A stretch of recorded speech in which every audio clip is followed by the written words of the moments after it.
Thank you. Please be seated.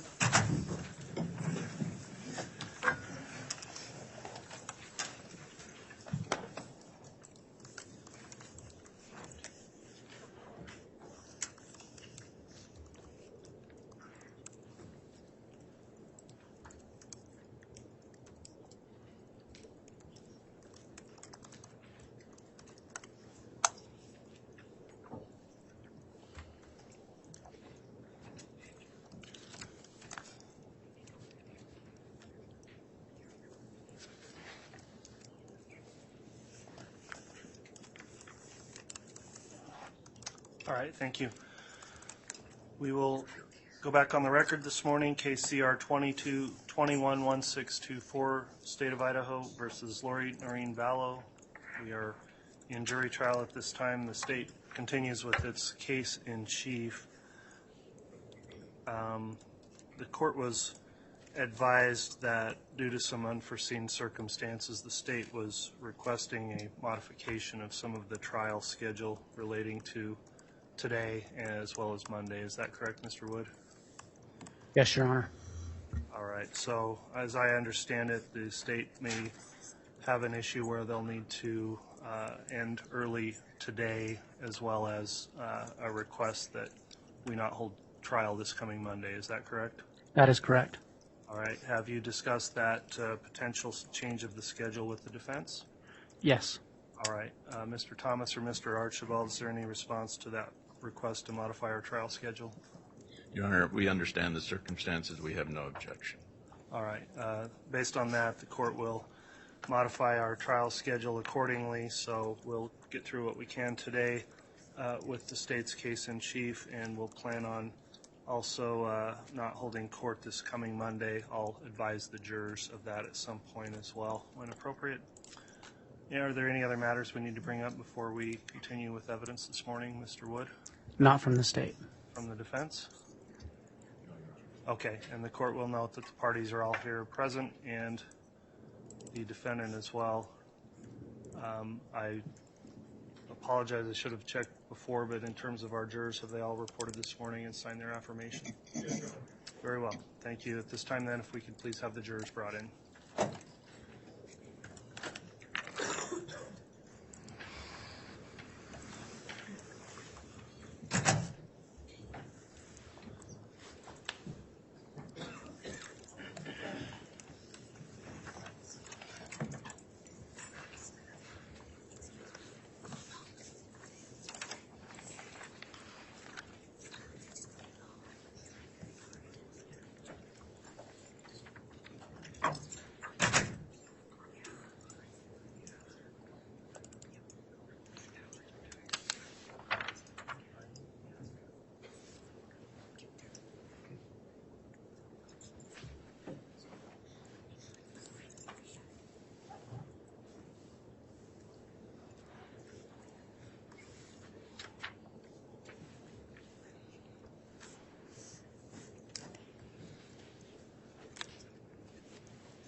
All right, thank you, Mr. Bailiff.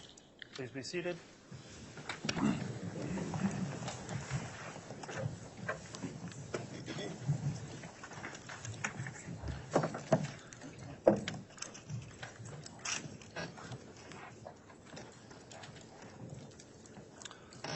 right, the court notes that the jurors are all present and properly seated this morning. We've received the affirmation. I continue to extend my appreciation and thanks to the jurors for following those admonitions each day as we go through this trial. When we concluded trial yesterday, Detective Hermosillo was on the stand still and cross-examination with Mr. Thomas. So I'll remind the witness you are still under oath, and Mr. Thomas, if you'd like to continue with your cross, you can. Thank you, Your Honor.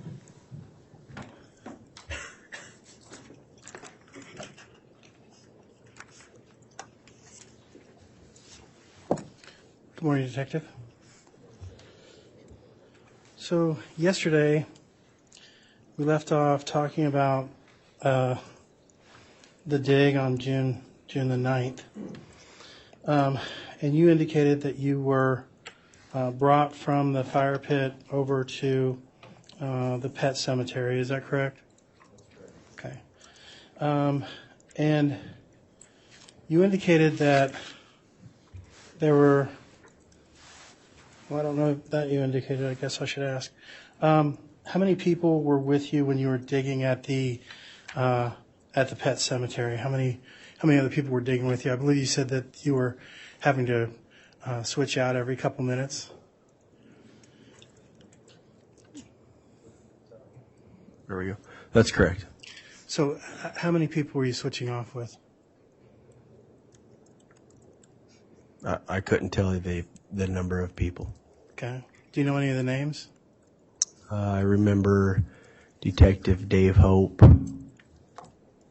I remember Detective Dave Stubbs. I remember Lieutenant Colin Erickson.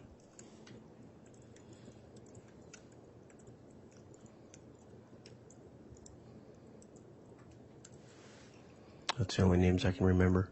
Okay. And those are guys that you've worked with for a while? That's correct. Okay.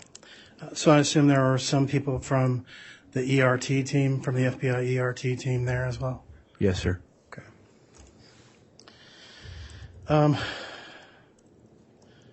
And you indicated that that it was a slow and methodical type of a situation. How long did that take before you pulled out the green bucket from when you started from the top?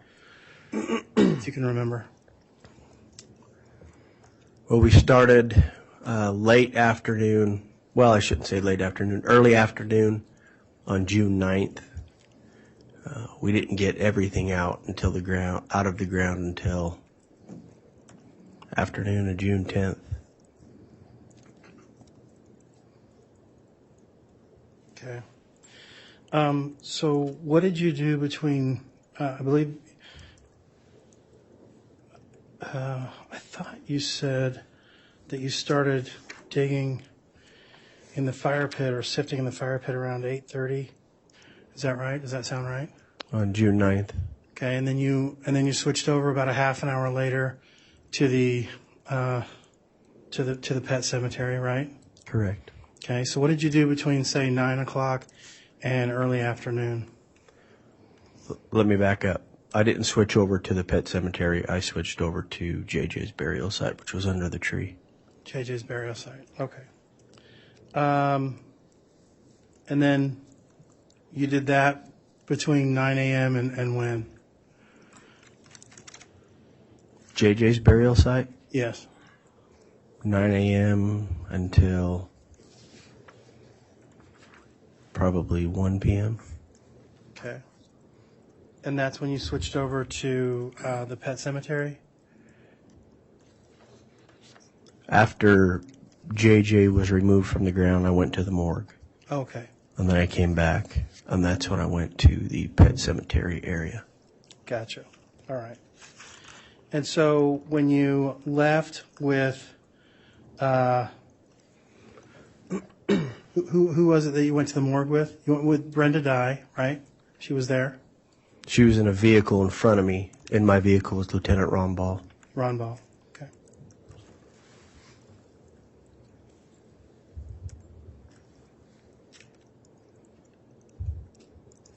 And how long did you guys stay at the morgue?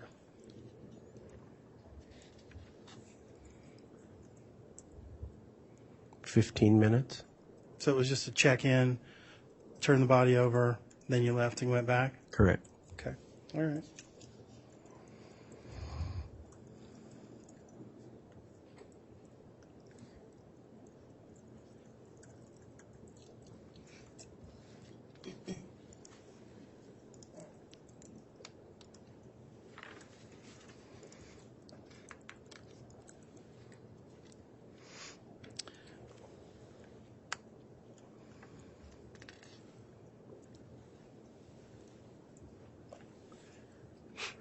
I'm not sure if you, I was a little bit confused about something. You said, I believe on direct examination with the prosecuting attorney, that you had found some teeth and some bones at the fire pit. Is that correct?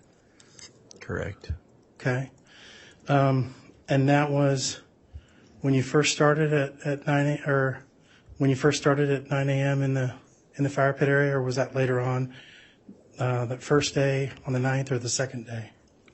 No, I believe it was the first day when we started sifting through the dirt and debris from the fire pit is when we located those. Okay. And where, as we talked about the fire pit being a very large area, where in relation to that ring of where the fire pit was, the actual fire pit area, where in relation to that were the teeth and the bones found? I don't recall. Were you the one that recovered them? No, sir. Who was the one that recovered those? I don't recall who exactly it was that recovered them. Okay, how did you come to the knowledge that there were some that were found? Because I was there on scene. Okay. But you don't know who found them, and you don't know when they were found? No, sir. Okay.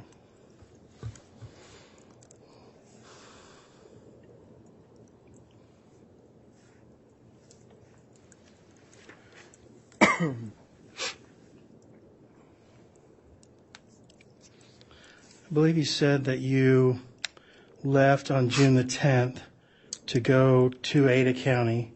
About what time did you leave Fremont County? Roughly 3 in the afternoon. Okay.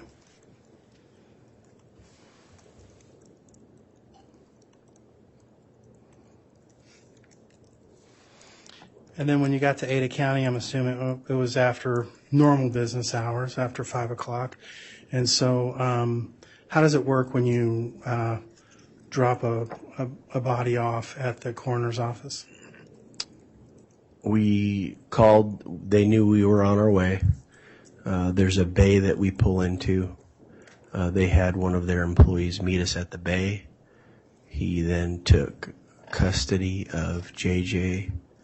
and Tylee out of the back of the coroner's vehicle, and they were left there in the custody of Ada County Coroner. Okay. And do you specifically recall who this particular individual was that was working at the Ada County Coroner's office? I don't recall a name, no. Okay. I'm sure there's paperwork on it. Okay. Did you recall seeing him the next day at the autopsy? No, he was not at the autopsy the next day. Okay. So it wouldn't have been one of the people listed on the whiteboard? That's correct. Okay. I want to jump back a little bit to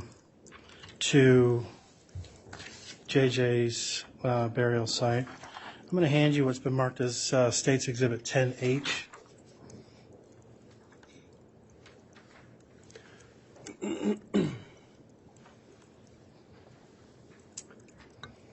Thank you. So this is a photograph of the burial spot where the rocks had been removed already, right? That's correct. Okay. And these are the boards that were recovered? That's correct. Okay. Did you ever look or try to see where these boards might match in this house? Did you find anything in the garage or in the barn area or anywhere else on the property? We did. And was there anything that came of that? There were boards that were similar to the style, similar to the thickness, but we were never able to match, if you will, the sister board to the boards that we located. Okay. And where did you locate those boards?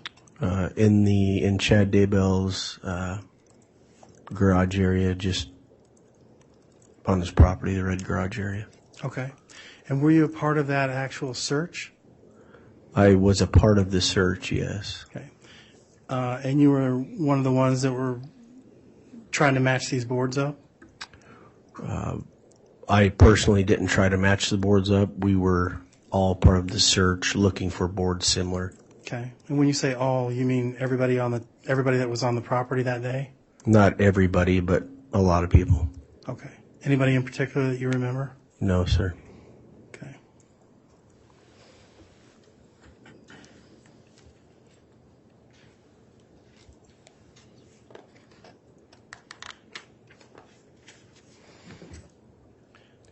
When you search the apartment of Lori Vallow or of Alex Cox or of Melanie Bedreau, Melanie Pulowski, you didn't find any boards that matched, that even looked similar to any of those boards, right? We weren't looking for boards at that time. The search was November 27th, 2019. Yeah. We didn't search Mr. Daybell's property until June of 2020. Okay. Did you find any boards, anything in your search when you searched the apartments on November 26th? Anything popping out into your mind? Any spare wood laying around or anything like that? Sir, we weren't looking for boards at that time, so I wouldn't have been drawn to any boards. They wouldn't have meant anything at that time. Okay. Did you take photographs? Were there photographs taken of those searches? There were. Okay. You've studied those photographs, right? Yes.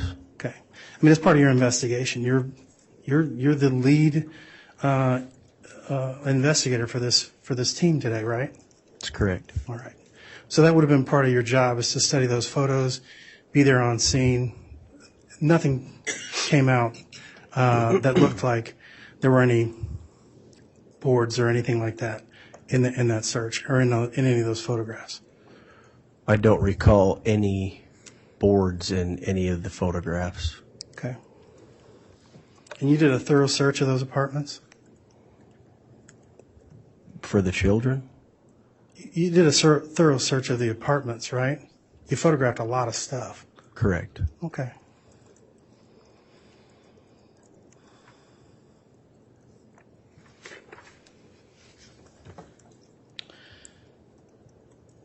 Jumping back to the autopsy, you indicate that you were there when J.J.'s autopsy was done. Was there any trace evidence collected on that particular day on June 11th from the autopsy? We stood in the back. The medical examiner didn't let us get too up close with, he had his team working around J.J., so I wasn't directly involved with the autopsy, so I can't answer to that. I just observed. Okay. At any time later after the autopsy was done, did you take trace evidence off of J.J.'s body? I did not know, personally. Okay. Do you know anybody who did? I do not know personally anybody that did. Okay. Thank you. No further questions, Your Honor. All right.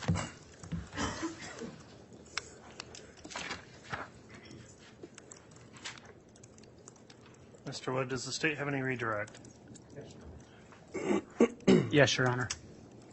You can inquire.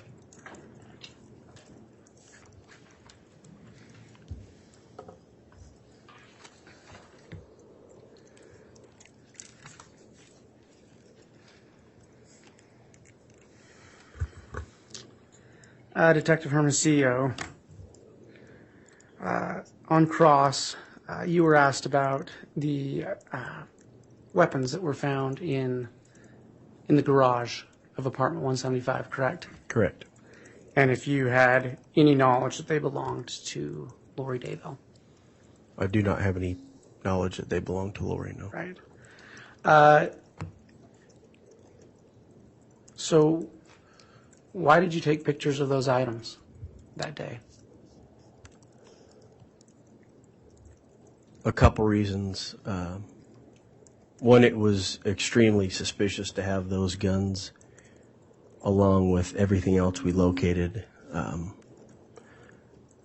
We took photographs because, and took the guns out of the residence because when we went inside the residence, the door was broken. It was unable to lock. So we took photographs of the weapons and held on to the weapons for safekeeping at that point. Okay. And so at the time, why were those weapons suspicious? That's the word you used. Can you clarify that? At the time, we knew that there was an attempted homicide in Gilbert, Arizona on October 2nd of Brandon Boudreaux. We also realized through our investigation that there was an attempted homicide or an attempted shooting at Tammy Daybell on October 9th. And that's why the weapons were photographed. Okay. And they were seized, correct? Correct. And now, in light of all the evidence you're aware of, why are those things relevant? Why are those weapons relevant? Because we're unsure whether those weapons were possibly used in those crimes. Okay. Did you stated earlier you had no reason to believe they were Lori's. At the time, did you have a reason to believe who they belonged to? No. Okay.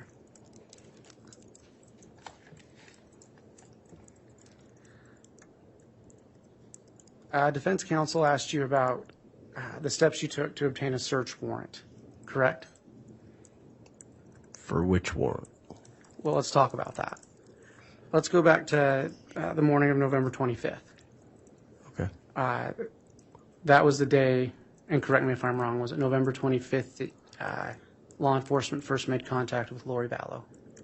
That was November 26th. November 26th, thank you. And defense counsel asked you about a conversation that led you to take steps to get a warrant. Correct. Now, just to clarify, so that everybody understands, when you made contact with Chad Daybell and Alex Cox, who did you call? Lieutenant Ron Ball. Okay. And what did you do after Lieutenant Ron Ball arrived on scene? We went back to apartment 175, knocked on the door, there was no answer. We also went to 174, which was Melanie Boudreaux's apartment. Knocked on the door, there was no answer. There was also no answer at apartment 107. Okay. And so at that point, what did you do? At that point, we attempted to call Lori Vallow from a cell phone number that Chad Daybell finally provided to us. There was also no answer on the cell phone. So at that time, we drove to the prosecutor's office to see if we needed to obtain a warrant. Okay. And who is we? Who are you talking about? Myself and Detective Dave Hope. And did you obtain a warrant on November 26th? No, we did not. How come? we were able to make contact with Lori Vallow, and she was instructed to open the front door, that there were detectives outside that wanted to speak with her. Okay. And to your knowledge, did she speak with them? She did. Okay. Now, yesterday, defense counsel asked you about a conversation that led you to take steps to get a warrant, correct? Correct. And you mentioned a Melanie Gibb, correct? That's correct. What was the conversation that led you to contacting Melanie Gibb? When Lori Vallow was contacted by Lieutenant Ron Ball and Detective Dave Stubbs, she stated that J.J. Vallow was with Melanie Gibb in Arizona. Immediately, we attempted to call Melanie, and she didn't answer the phone. They went back to the residence, made contact again with Lori Vallow, and she stated that J.J. wanted to go see a movie, Frozen 2, and that Melanie Gibb had taken J.J. to the movie to see Frozen 2, so that's why they weren't answering the cell phone. Okay. And to your knowledge, were you or other law enforcement able to get into contact with Melanie Gibb eventually? Yes, we were. Okay. And did she have JJ? No, she did not. And is that what led you to get a warrant the next day? That's correct. Thank you.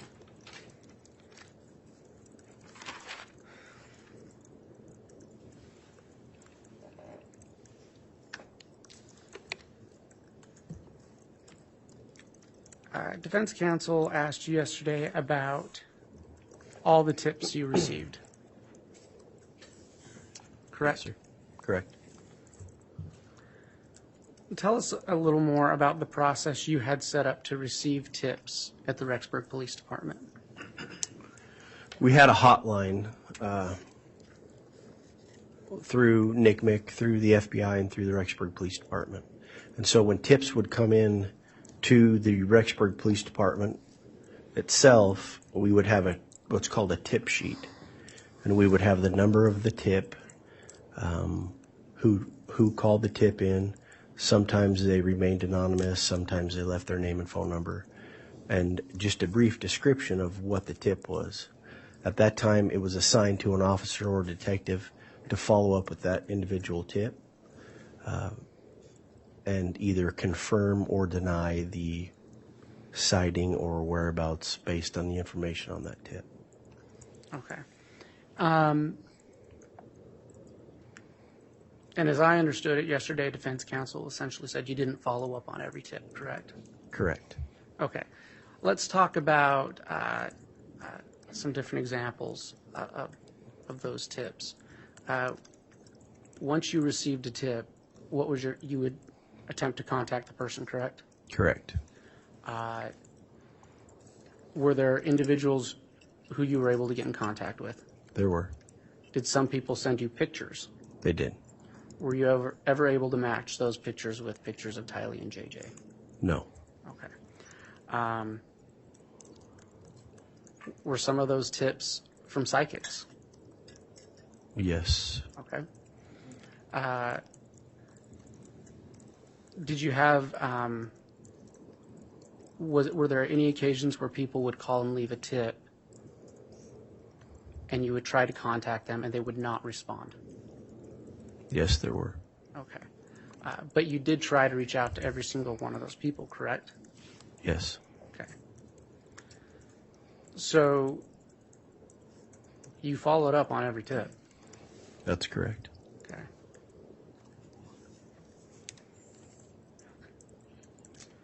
Defense counsel asked you yesterday about a body cam. They asked if you were wearing a body cam. Correct. And you responded that you weren't. Correct. As a detective, do you normally wear a body cam? No, sir. When you were on patrol, did you normally wear a body cam? Absolutely. When we were on patrol, we were assigned a body cam. When I went over to the detective division, it's very rare that we make field contacts or we're the first people on scene. It's usually patrol. So a lot of our contacts and interviews are in a more controlled environment at the police department, and a vast majority of those are recorded at the police department. Okay.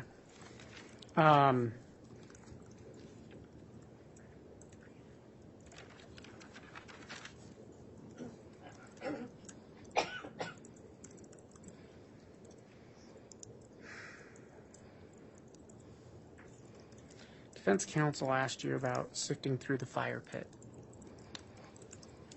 Can you describe the process of how you sifted and others sifted through the fire pit?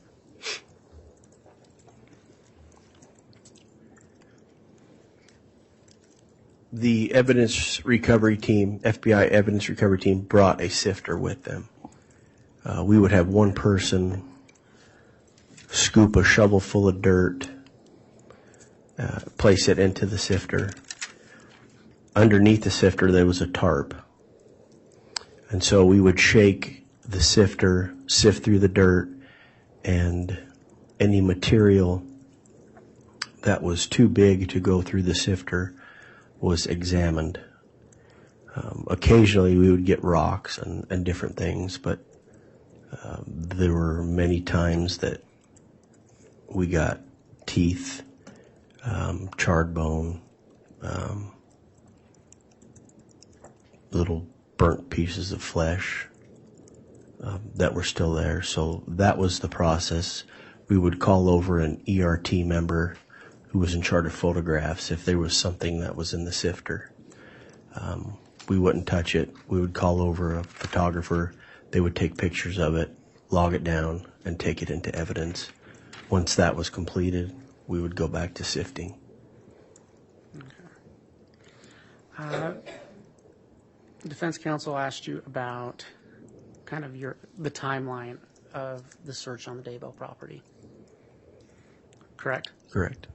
So just to clarify that again, approximately what time did you show up at the residence? Approximately 7 in the morning. Okay. On June 9th. And other members of the search team were staged? Correct. Down the road at the Sugar Salem Church?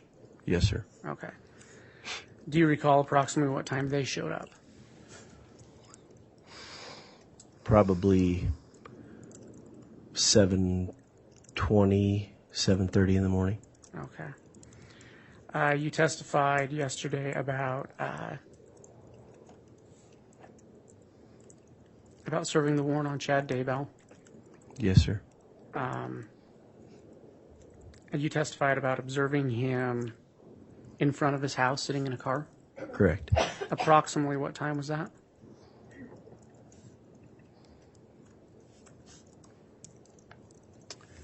Approximately between 8 and 8:30 maybe. Okay. And you observed him, to your perception, looking over his shoulder? Yes.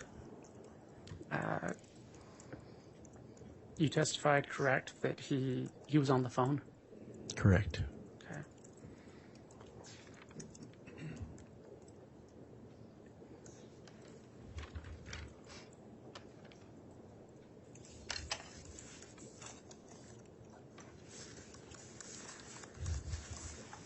Going back to those tips really quick, you said you followed up on every one, or the police did. Were any of them credible? No. Meaning, and let me re-ask that, I apologize. Did any of them aid in finding J.J. or Tylee? No. Okay.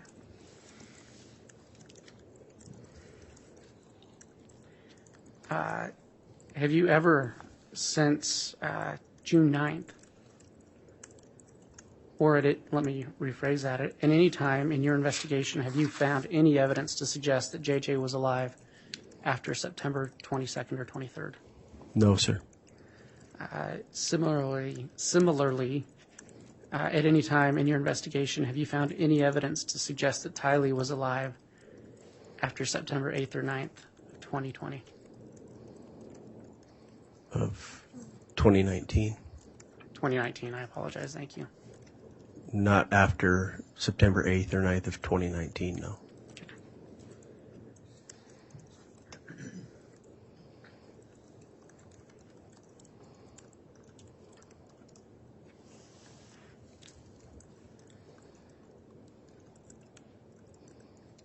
Defense counsel asked you this morning about the search of Lori's apartment, or Miss Vallow Daybell's apartment, correct? Correct. At that point, was it a homicide investigation? No, sir. What were you looking for? We were looking for J.J. Vallow at that point. Okay.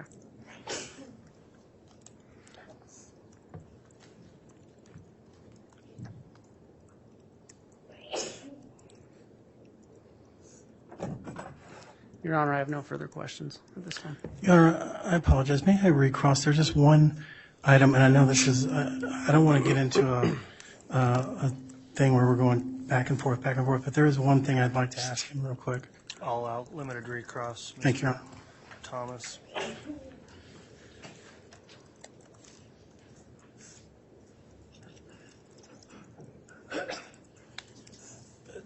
Detective, you indicated on redirect examination that there was an attempted homicide on October the 9th, 2019. You specifically used those words, attempted homicide. Is that correct?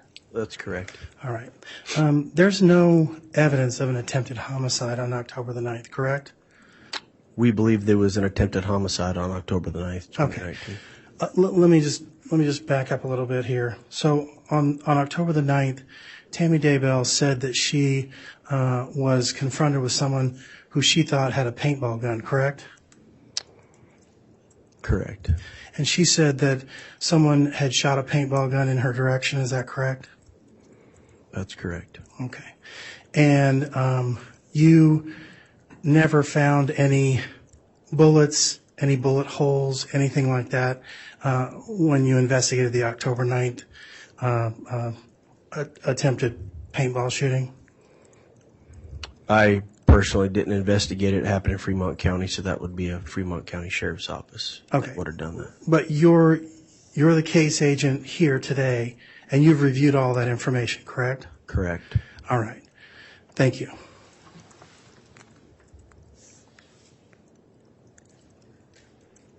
All right, that'll conclude the testimony then of the detective.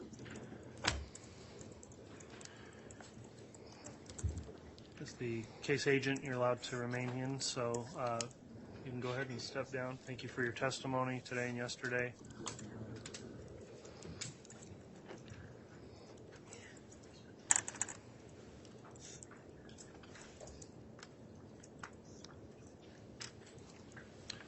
All right, the state can call its next witness.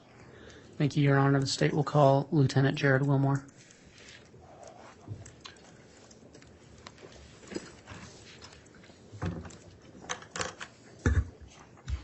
And Your Honor, Spencer Rammel for the state on this witness.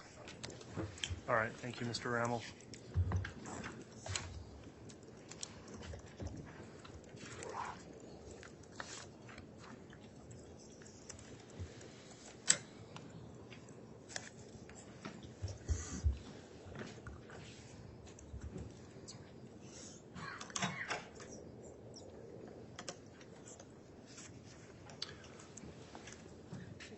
Swear or affirm that the testimony you're about to give will be the truth, the whole truth, and nothing but the truth, so help you God.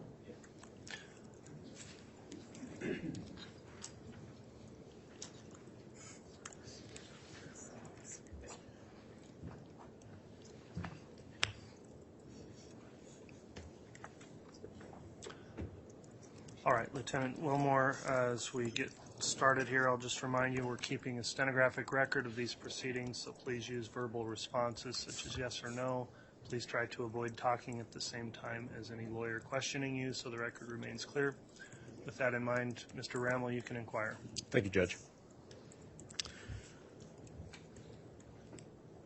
Lieutenant, can I have you state your name and spell your last name for the record, please? Jared Wilmore, Willmore. Lieutenant, where are you employed? Madison County Sheriff's Office. And how long have you been employed in that capacity? It'll be 20 years this year. And how long have you worked in law enforcement? It'll be close to 20 years. Okay. And are you post-certified? Yes. What are your current assignment and responsibilities? Currently, I'm the captain over the Madison County Jail and manage that facility. As a part of your current responsibilities, do you oversee the Madison County Jail Telmate system? Yes. Can you explain what that system is and how it works? The Telmate system is an inmate phone system. They can do video visitations, phone calls, messages. It's so people who are in custody can talk to their family and friends on the outside. And how long have you overseen Telmate in Madison County? The last 6 years. And does that include the Telmate system? Does that include both telephone calls and video visits? Yes.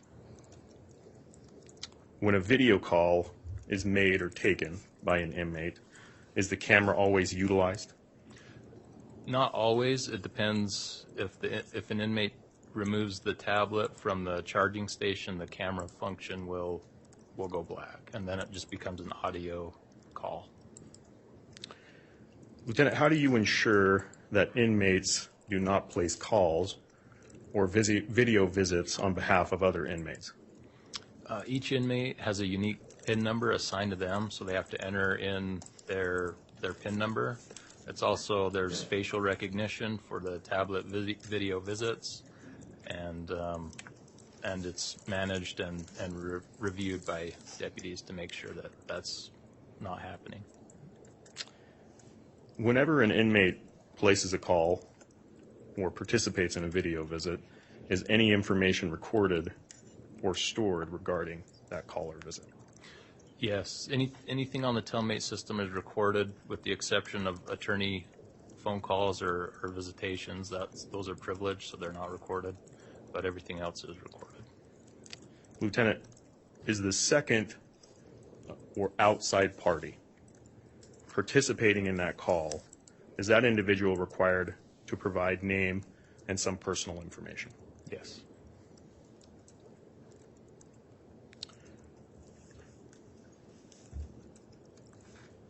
And as the individual who oversees this system, how do you access the information that is stored? So I have a username and password to access the system, and then once into the system, I can go in and review any video visits or phone calls under any specific inmate listed that we have in custody. And do you have the ability to edit or make changes to any of this information? No. Where are the phones and tablets that the inmates can utilize? Where are those located in the jail? In our jail, we have a day room, a pod, we call it. And so in that day room, they are located in just that open day room area, and an inmate can access the phones, the tablets. Again, the tablets can be taken off a charging station and taken anywhere in that day room. The phones are hard mounted to the wall, and so they have to stand next to the obviously have to stand next to the phone to make a phone call. So, yeah.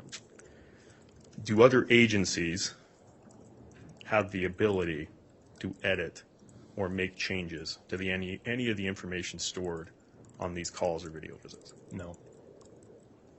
How do you know the date and time a call was placed?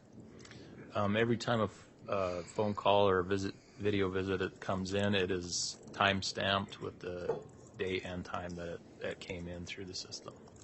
Lieutenant, at the state's request, did you access some calls and video visits made or received by Lori Vallow? Yes.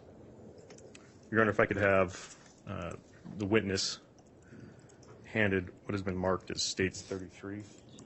Actually, Judge, I'm going to have him handed 33, 34A, and 34B. I've seen him. Thank you. We've talked about it.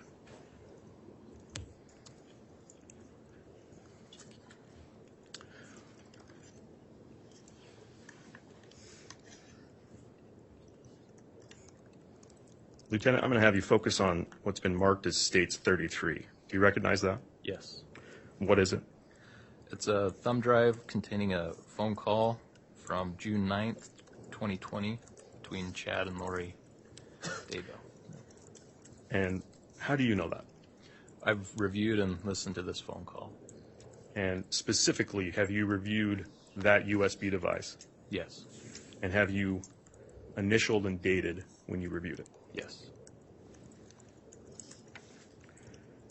Fair to say that you monitored a number of jail calls made between Lori Vallow Daybell and Chad Daybell. Correct. Yes. And you recognize the number and the voice as the second party as Chad Daybell. Yes. And is it a true and accurate representation of a call that was made between Lori Vallow Daybell and Chad Daybell in States Exhibit 33? Yes. Your Honor, the state would move to admit States 33. Any objection? No objection, Your Honor. States Exhibit 33 is admitted. Lieutenant, I'm going to have you look now at Sorry States. to interrupt. Just I'm sorry, Judge. brief sidebar with counsel, please.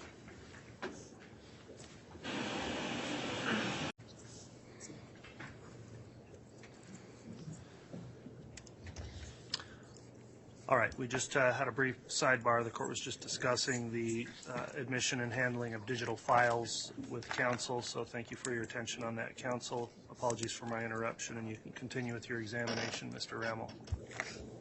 Thank you, Judge. Lieutenant, I'm going to have you now look at what has been marked as States Exhibit 34A. Do you recognize that? Yes. What do you recognize it to be? It's a thumb drive containing a digital video visit between Summer Shiflett and Lori Vallow on June 24th, 2020. And how do you know that? This is the thumb drive I initialed and dated, and on the date I reviewed the phone call. And you have reviewed that call on that thumb drive? Yes. And is it a true and accurate representation of a call made between Lori Vallow, or excuse me, a video visit made between Lori Vallow and Summer Shiflett on June 24th, 2020? Yes. Your Honor, the state would move to admit what has been marked as States 34A. Any objection? We have no objection to the admission of 34A if it is what it purports to be. Okay, thank you, Mr. Thomas. 34A is admitted. Lieutenant, I'm going to have you now look at what has been marked as States Exhibit 34B. Do you recognize that? Yes. And what do you recognize that to be? This is also a thumb drive containing a video visitation between Lori Vallow and Colby Ryan on August 3rd, 2020. And how do you know? This is the same thumb drive that I dated and initialed after listening and reviewing the video visit. And is that a true and accurate representation of a video visit made between Lori Vallow Daybell and Colby Ryan on 8/24/2020? Yes. The state would move to admit. August 3rd, 2020. I'm sorry, August 3rd, 2020. Yeah. Thank you, Lieutenant. All right, the state's moved to admit Exhibit 34B. Is there any objection from the defense? No objection to 34B, Your Honor, if it is what it purports to be. Okay, Exhibit 34B then is admitted. And then can I be handed back State's Exhibit 33, please? Oh, 33. That one.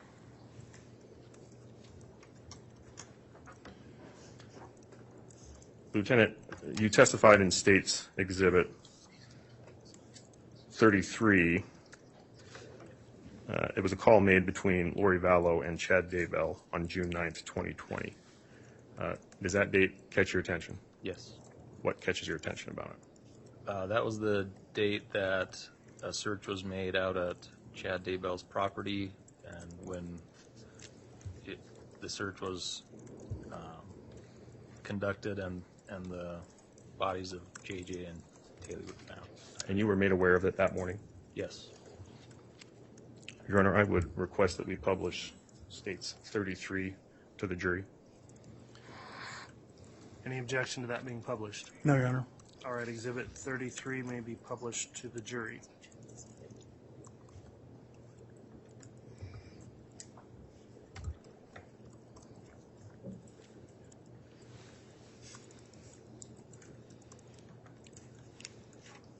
This is a call from and post up.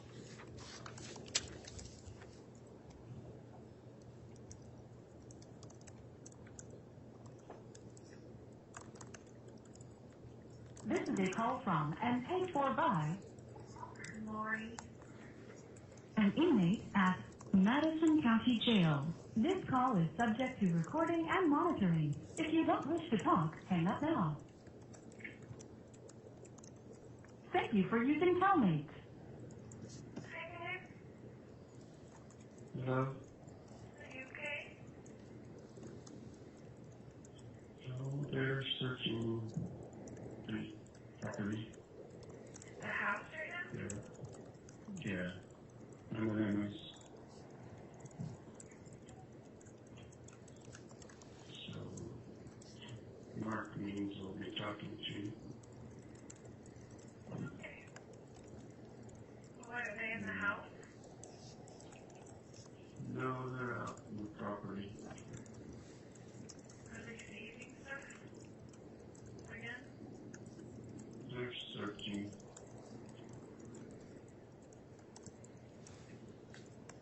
There's a search warrant, and so we're going to extend this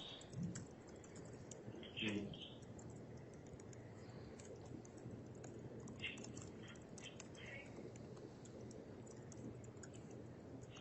Yeah, I tried to set up a call,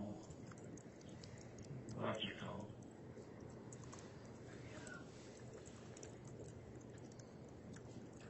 So we'll see what transpires.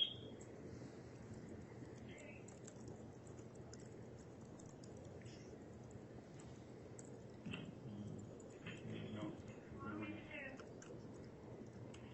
What? Yeah, right. Right.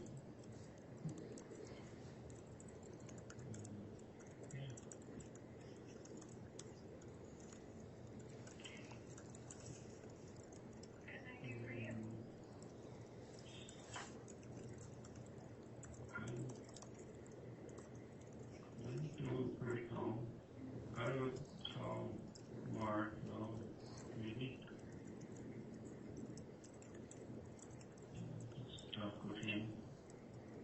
Have you talked to him already? I did call him, yes. So he knows what they're doing? Yeah. So I can call from somebody else I need to talk to. I love you so much. Should I try to call you later? I don't know. I don't know. You can try, yeah. I'll answer if I can. Okay. I love you, and we'll talk soon. Okay. Okay, love you. Bye.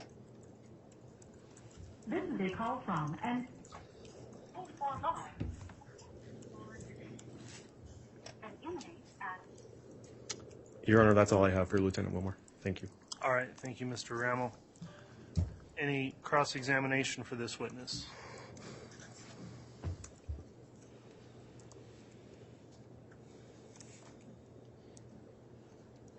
No cross, Your Honor. All right, Lieutenant Wilmore, that will conclude your testimony. Thank you for appearing this morning, and you can be excused.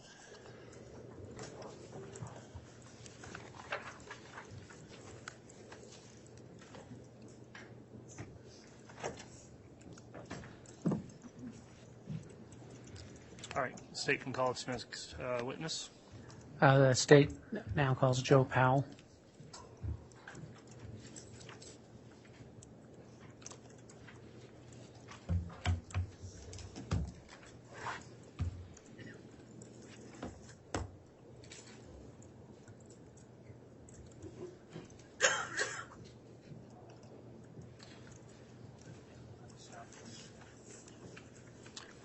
All right, Officer Powell, if you'd just come forward, pause, and raise your right hand, I'll have you placed under oath by the clerk.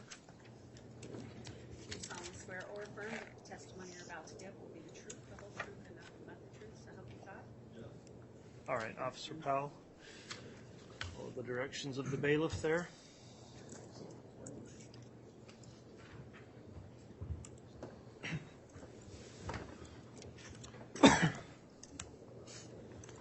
All right, I'll just remind the witness we're keeping a stenographic record of the proceedings, so please answer verbally using yes or no, for example. Please also try to avoid talking at the same time as anyone that's asking you a question. With that in mind, then, also I'll have the state, Ms. Rawlings, please identify yourself on the record before we get started, and you can commence with your direct examination. Thank you, Your Honor. I am Tanya Rawlings with the Fremont County Prosecutor's Office. All right, you can inquire on direct. Thank you, Your Honor. Your Honor, as we discussed earlier, I do have some certified records for medical documents and also a certified copy of the exhumation order for Tammy Daybell's body. They are marked as exhibits 38 through 41, I believe, and I think based on prior stipulation, I'm moving for their admission at this time.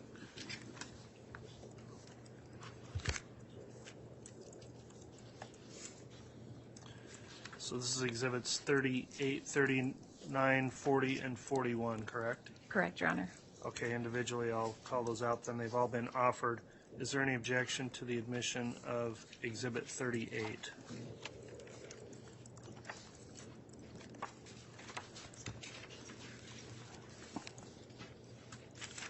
No, Your Honor. Any objection to admitting exhibit 39?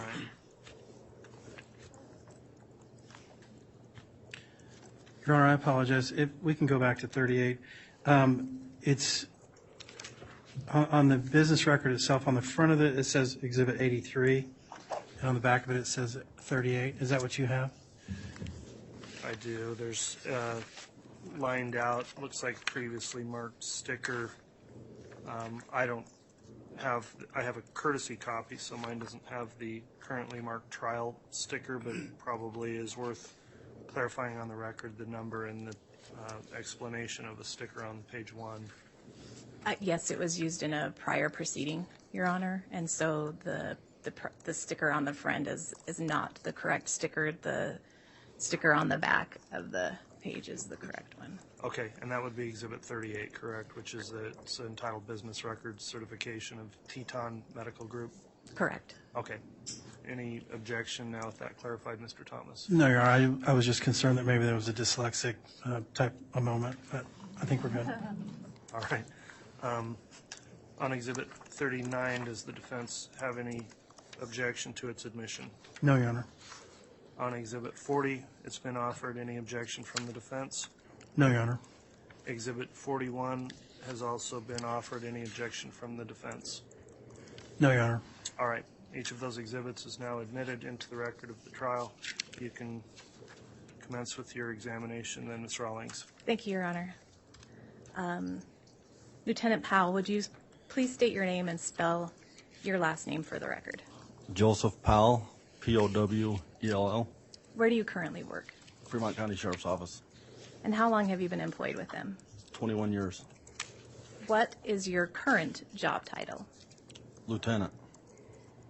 Do you have any specialized training in order to be a peace officer?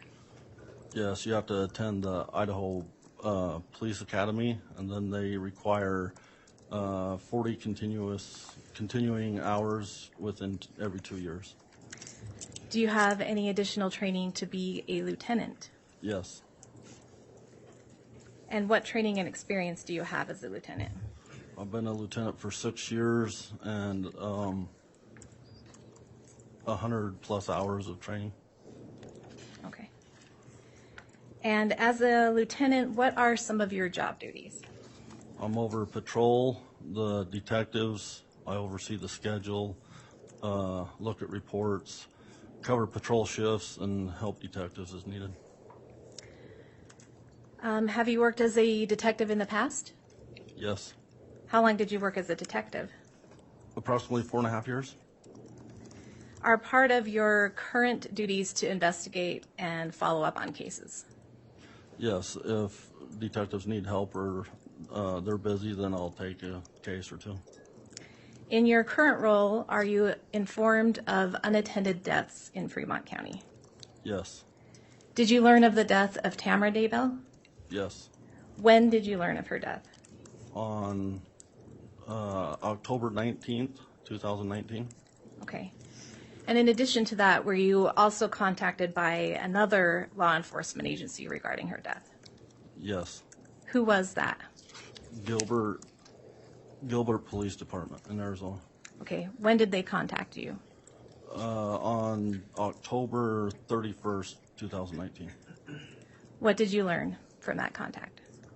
They was inquiring about Tammy's death and if we was investigating it, and they had an attempted murder down there. At some point, did you become aware of an individual or of an investigation involving someone named Lori Vallow? Yes. Did you also learn about an individual named Alex Cox? Yes. And did you also learn about an individual named Chad Daybell? Yes. Did the Gilbert Police Department request your assistance? Yes, they did. What did they request your assistance with? Trying to locate a 2018 Jeep Wrangler, gray in color, with Texas plates. Did you personally follow up on looking for the Jeep? Yes. Where did you initially attempt to locate the Jeep? Went to the 202 North, 1900 East in Fremont County. And what residence is that? The Chad Daybell residence. Okay. Why did you follow up on this? It was just quick and easy. Detectives was busy. So I just got in my vehicle and drove out there and checked. Okay. Did you conduct additional surveillance when you were looking for the Jeep? Yes. Where did you conduct that additional surveillance? 565 Pioneer Road in Rexburg. And how, if at all, did that connect to the death of Tammy Daybell? Chad Daybell was at that residence with that residence there. Okay. What, if anything else, about your conversation with Arizona caused you concern over Tammy's death? About the death surrounding the individuals and the attempted murder. Okay. Was there anything that caused you concern specifically with the names Lori Vallow and Chad Daybell being connected?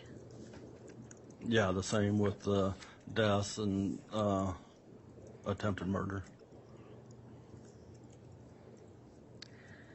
Were you involved in surveilling Chad and Lori? Yes. How so? We surveilled them to a few different locations. Okay. Your Honor, I'm going to ask that the witness be handed States Exhibits 35 and 36 at this time. And I believe the court and defense has courtesy copies. Can I take a look at those just to make sure they're the same as my courtesy copy?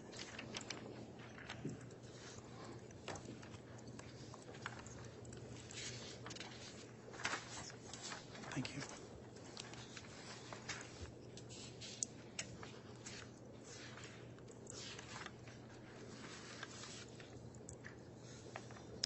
All right, with respect to Exhibit 35, do you recognize this document, Lieutenant Powell?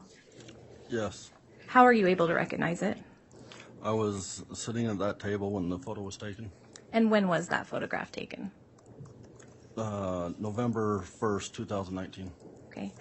Does it fairly and accurately depict the scene as you saw it on the day that it was taken? Yes. Are there any material alterations to that photograph? No. Your Honor, I'm moving for the admission of State's Exhibit 35. Any objection? No objection. Exhibit 35 is admitted. And turning your attention to Exhibit 36, Lieutenant Powell, do you recognize that document? Yes. How are you able to recognize it? This was on that same day, And can you tell us the date again? November 1st, 2019. And does it fairly and accurately depict the scene as you observed it that day? Yes. Are there any material alterations to the photograph? No. Your Honor, I also move for the admission of Exhibit 36, excuse me. Any objection? No objection. Exhibit 36 is admitted. And Your Honor, may I have those exhibits back to publish them to the jury? You may.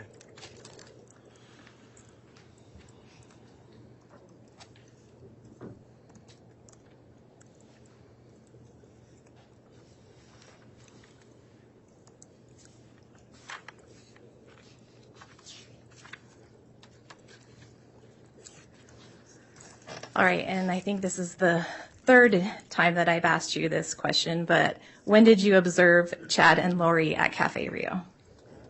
November 1st, 2019. And this picture depicts that? Yes. And what were your observations of them while they were at Cafe Rio?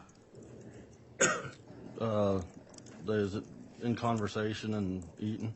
Okay.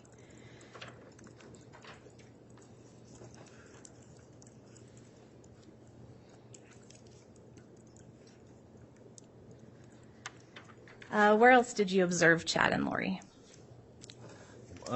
Walking in the Hobby Lobby. Okay, and does this picture show that? Yes, it does. Okay. And what did you observe about their behavior with each other? They was holding hands as they was walking in. Okay.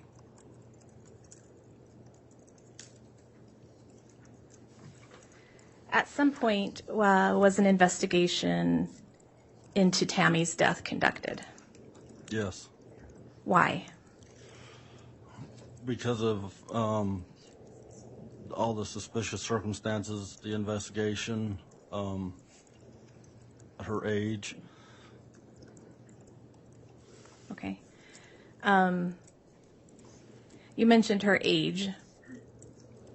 Were there any other suspicious circumstances that you'd elaborate on? Through the investigation, it seemed that she was in pretty good health. Okay.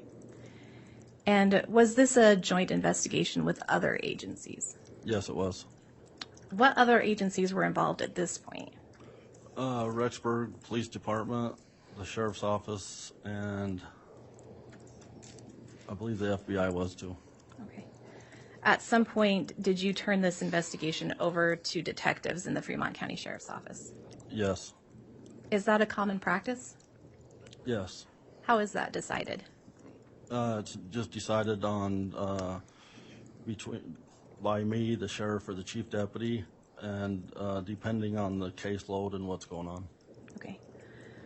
What did you do specifically in relation to the investigation involving Tammy's death? I did a search warrant on the townhomes in Rexburg, on one townhome in Rexburg. And then I helped with the search warrant at the Daybell residence and the exhumation of Tammy Daybell. Okay. Now, with regard to the search warrant for the townhomes in Rexburg, the one specifically you did, were you able to determine who was on the lease? Yes. Who was that? Alex Cox. Do you recall the number? 175. Okay. Did you also seek search warrants for Tammy Daybell's medical records? Yes, I did. And what did you learn from your review of those records? That she didn't go to the doctor very often. She was in good health. She was being seen for depression and hurt hand. Do you recall from your review of those medical records anything regarding her heart or blood pressure? Your Honor, I'm going to object. I don't think he has the qualifications to be commenting on medical records. At this point, I will sustain that objection. I think that's probably outside of the scope of proper testimony for this witness. Did you run a controlled prescription check or seek a search warrant for Tammy's prescriptions? Yes. What did you learn from your review of the prescription records? Again, Your Honor, I'm not sure he can testify as to a review of prescription medical records. It's the same thing. He can talk about what he saw in review of the records. What that means is probably outside the scope of any expertise he may have, but you can answer that question, and I'll probably have Madam Prosecutor read the question again at this point. Okay. And I'll maybe lay a little bit more foundation, Your Honor, too. Thank you. As part of your duties as law enforcement, are you able to run controlled substance checks for people's prescriptions? Yes. And that's a database that you have access to as a member of law enforcement? Yes. And so you're able to verify whether someone has a prescription for a controlled substance? Yes. All right. And then in addition to that check, in this case, you also did get a warrant for her prescriptions from Walmart. Is that correct? Yes. And in checking that, just asking what you observed or what you saw in terms of the prescriptions she was provided. She was prescribed fluoxetine and tramadol. Okay. Based on that, did that cause you any additional concern? Yes. What was that? Your Honor, I apologize, but if he's going to start talking about fluoxetine or tramadol, I'm going to have an objection. I don't think he's qualified to speak on those things. I don't think there's been proper foundation as to his qualifications as a pharmacist and or medical doctor. All right. There is a pending objection. I think certainly the officers got the foundation here in the training to review what prescriptions were in terms of what those may mean in a medical sense. I think would be outside the scope of proper testimony. So there hasn't been a response yet, but with that in mind, Madam Prosecutor, you can continue to inquire. Okay. As a result of your investigation, was a decision made to exhume Tammy Daybell's body? Yes. What facts for you played into the decision to exhume her? She was healthy, her age. There was no sign of heart or blood pressure. And with... Again, Your Honor, I'm going to object. He's now talking about her medical diagnoses. That's overruled. You can continue to answer. And with her husband being with another lady so soon after. Okay. And what role did you play in the process for exhuming her body? I got a court order from Utah. And was that signed by a judge? Yes, it was. Where was her body located? Springfield, Utah. Okay. Were you present for the exhumation? Yes. And, Your Honor, at this time, I'm going to ask that the witness be handed States Exhibits 37A through 37H. All right, the witness will be provided those exhibits.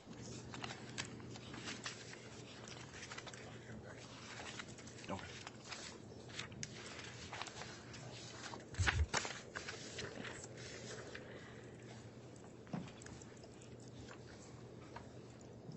And, Lieutenant, can you just review those quickly?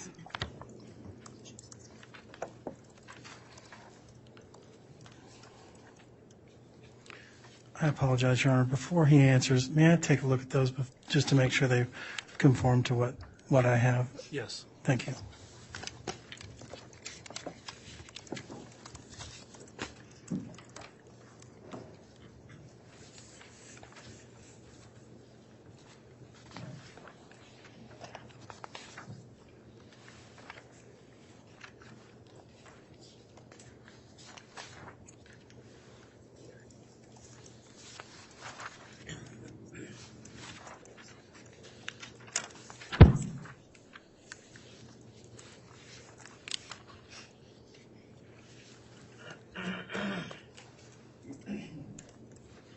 Thank you, Your Honor. And just to speed things along, I have no objection to the admission of any of those.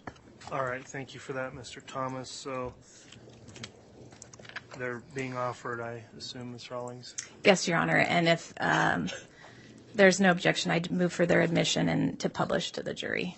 Okay, I will then put on the record exhibits 37A, B, C, D, E, F, G, and H have all been admitted and may be published to the jury.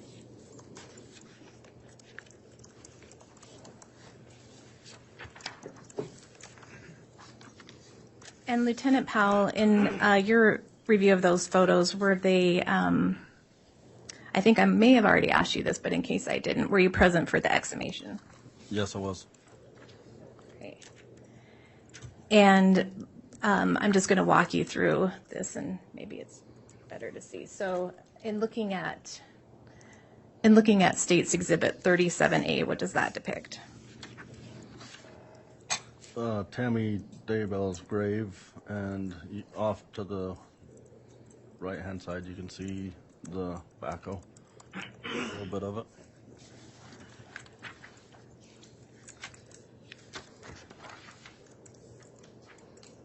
And 37B? The backhoe digging the grave up.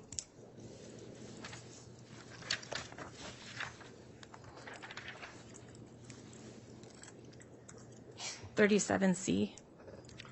The vault being lifted out of the ground.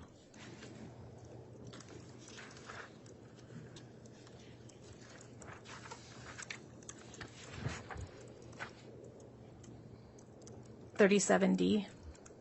The vault outside the ground. And what material is the vault made of? Cement.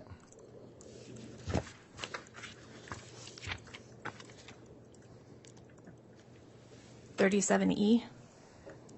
The vault being open, showing the top of the casket.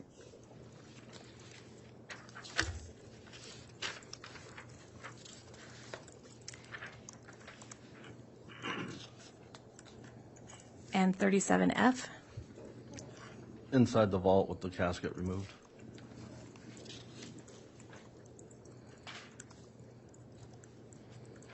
$37G? The casket being loaded into the vehicle to be transported. Okay.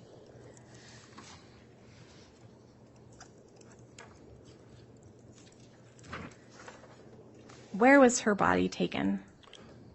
To the medical examiner's office in Utah. And were you present when the coffin was opened? Yes, I was. Did you know Tammy Daybell prior to this investigation? No, I did not. Were you able to identify the remains of Tammy Daybell? Yes. How? From photographs. And 37H is being published to the jury at this time. Was Tammy's body still in a condition that you could identify it based on those pictures that you'd reviewed? Yes. Was there any indication that the body or the casket had been tampered with in any manner? No. And what did you see inside the casket? Tammy Daybell's body.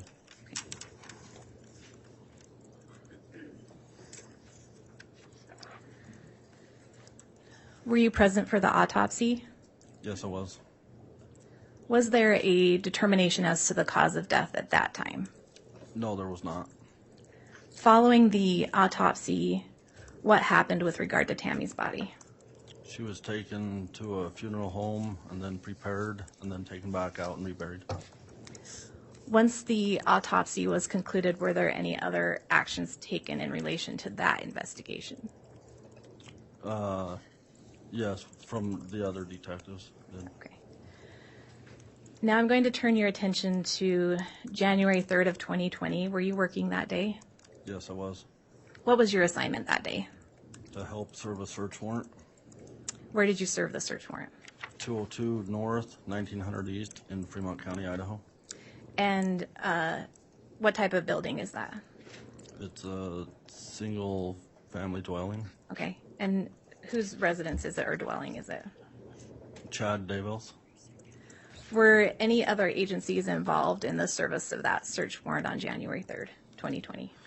Yes, Rexburg detectives, FBI ERT team, and the Fremont County Sheriff's Office. Did they collect Fremont County Sheriff's Office? Did they collect evidence? Yes. At the end of the search warrant, were items found in the home turned over to you? Yes. Do you recall who turned those items over to you? The FBI ERT team. And where was this again? 202 North, 1900 East in Fremont County.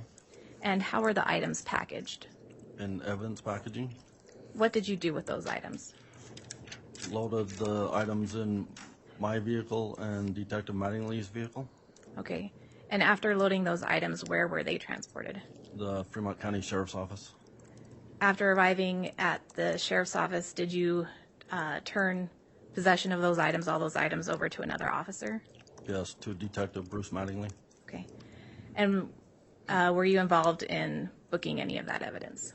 No, I was not. Okay. I don't have any other questions, Your Honor. All right. Thank you, Ms. Rawlings.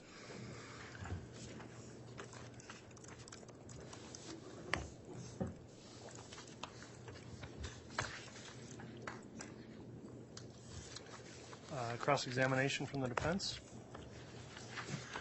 Is the court wanting to take a mid-morning break anytime? I mean, just kind of give me kind of a ballpark as to when you want me to. I was thinking around 10:30, but any time. Okay, I think I could probably be done by then. Thanks. Okay, thank you, Mr. Thomas.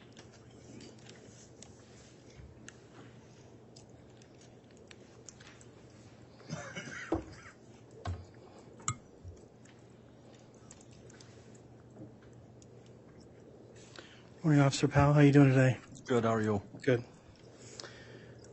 So I want to talk a little bit about a couple of things.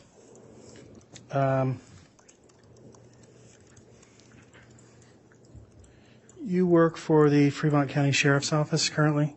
Yes. Okay. Have you ever worked for any other agencies? No. Okay. You were contacted by the Gilbert Police Department in Arizona, is that right? Yes. With regards to locating a Jeep? Yes. Okay. And from that, you were involved in some surveillance of Chad Daybell and Lori Vallow, is that right? Yes. Okay. And you took some photos. I believe one was at Cafe Rio. Do you know where that was? Was that in Fremont County or Madison County or somewhere else? That was in Bonneville County. Bonneville County? Yes. And how far is that from St. Anthony? So your office is in St. Anthony, is that right? Yes, it is. And this photograph was taken in Idaho Falls, is that right? Yes. So how far of a drive, if you were to drive, how far is that? Approximately 30 minutes. Okay. And your normal jurisdiction is Fremont County, but you indicate in this particular case that you've served a search warrant or was the primary on a search warrant in Madison County, correct? I'm not sure what you mean by that. I apologize. Maybe I got some things mixed up. You were not on the search warrant of the townhomes in Rexburg? No. If I did, I just assisted. I was not primary on it. Okay. You didn't testify to anything about search warrants in the townhomes in Rexburg? I served a search warrant to see who was on the lease for the townhomes, yes. Okay, and those townhomes are located in what county? Rexburg. Madison? Madison County, yes. Okay, all right. And you indicated that Alex Cox was on the lease at 175? Yes. Okay. But you weren't involved in actually searching that townhome? I don't recall, but if I was, it was just assisting Rexburg PD. Okay, but you don't have any specific recollection of being there when those townhomes were searched? I don't. Okay, all right.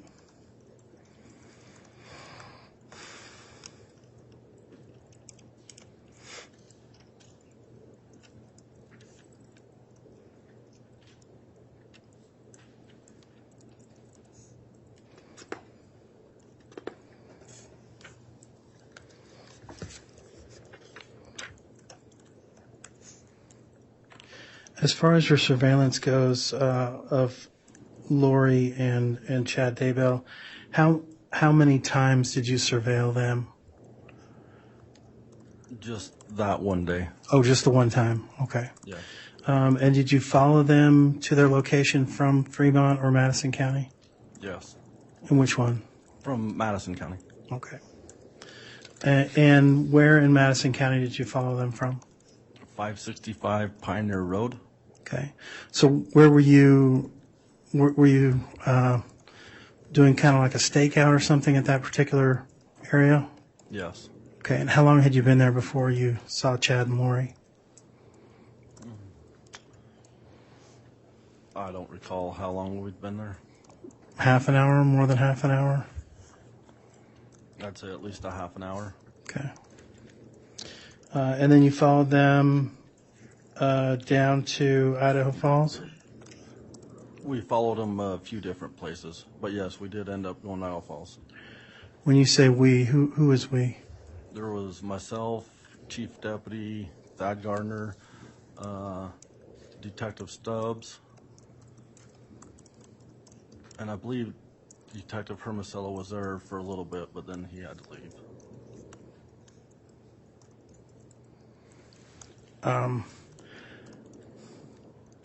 Were you all four in the same car, or were you in different cars? Different vehicles. Okay. So you were the only one in your vehicle? Yes. Okay.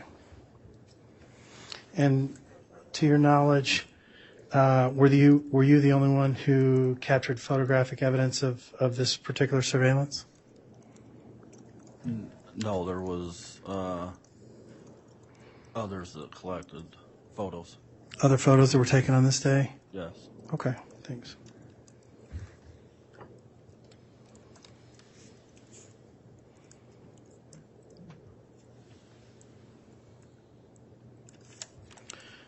When you were sitting in Cafe Rio, did you happen to overhear any of the conversation between Chad and Lori? No. How far away were you? There was a table in between us. Okay. It didn't look like it was very busy. Were they talking at all?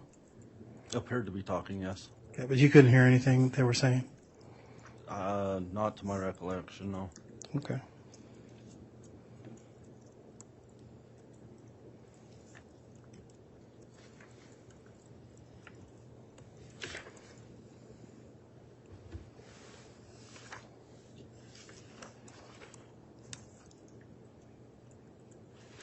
Were you involved at all in the October 9th investigation of the attempted paintball shooting of Tammy Daybell? Your Honor, I'm going to object. This is beyond the scope. I'll overrule that.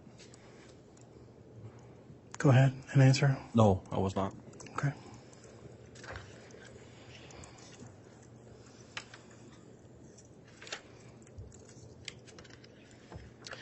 Do you happen to know, you were involved in the investigation of Tammy Daybell's death, correct?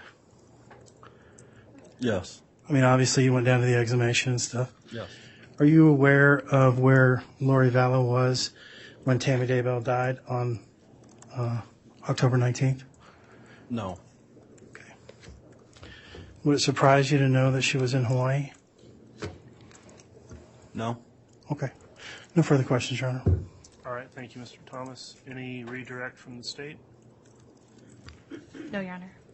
All right, that'll conclude the testimony then of Officer Powell. I think this will probably be a good time to take a mid-morning break. If I could just briefly meet with counsel at the beginning of break to review the day's schedule, we'll do that, and all please rise for the jury then.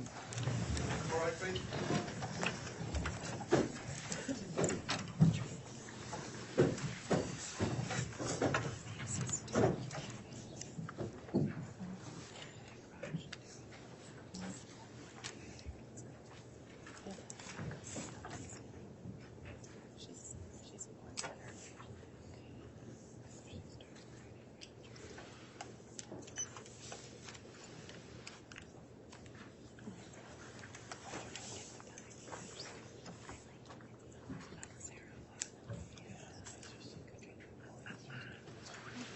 All right, thank you. Let me just indicate also, as we break for the morning break and at any other breaks, there's a couple of rooms that are reserved just outside the courtroom for counsel only. So if you're a member of the observing public, please don't make any entry into those rooms just outside the courtroom doors here. And with that in mind, we'll have our mid-morning break, and I'll just briefly discuss our scheduling with counsel. All right.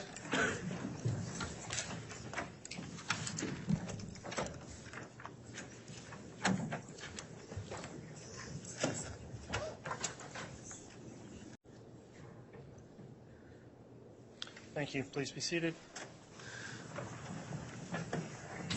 All right, Mr. Bailiff, and as soon as the jurors are ready, they can be brought back in.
All right, please.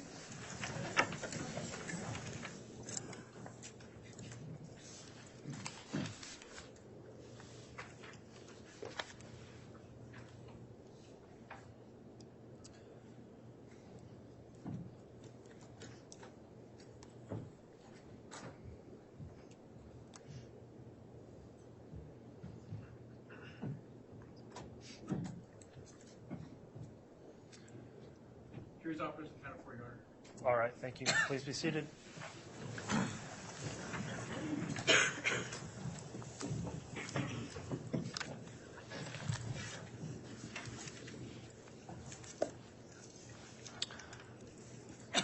Okay, we're back on the record on case CR 22-21-1624. The jurors are all present, state's present, as well as the defendant and her counsel. We just concluded our mid-morning break. Typically at this time we would commence with another witness. However, there's been some unforeseen circumstances that have required the state to request that we adjourn for the day. We've discussed that in chambers, and I understand the defense would not object to that request, given the circumstances as well. So does the state request an adjournment for the day? Yes, thank you. All right, does the defense agree? Yes, that's fine, Your Honor. Okay, I appreciate that, counsel. So, ladies and gentlemen of the jury, occasionally these things come up during a long trial. We appreciate your attendance today. We will be adjourning for the day. I will also advise you that we have determined that we're going to need to take a day off, which would be next Monday, the 17th. So we'll be back on for trial tomorrow, Thursday the 13th, and Friday the 14th. And then you will not be required to return on the 17th, and then we'll start again on the 18th. And I just thought I'd let you know in advance so you can make plans to do other things while you have that break coming up this weekend. So that will conclude evidence for today. As I try to remember to tell you each time we break for the day, please continue to follow the admonishment of the court to not investigate this case. Don't look into the case through the internet or through any other media sources. Please don't discuss the case with anyone else, including each other. And with that, if all would please rise, we'll have the jury excused for the day. All right.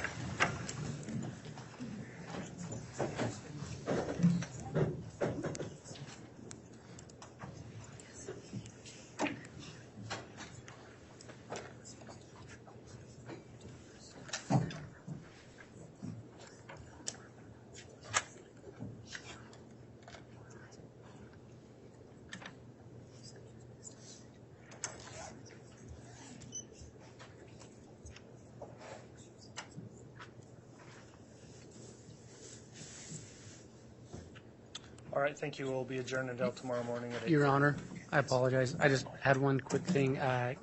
May Joe Powell be released from his subpoena? Yes, unless there's any objection from the defense. No objection. All right, Officer Powell is released from his subpoena.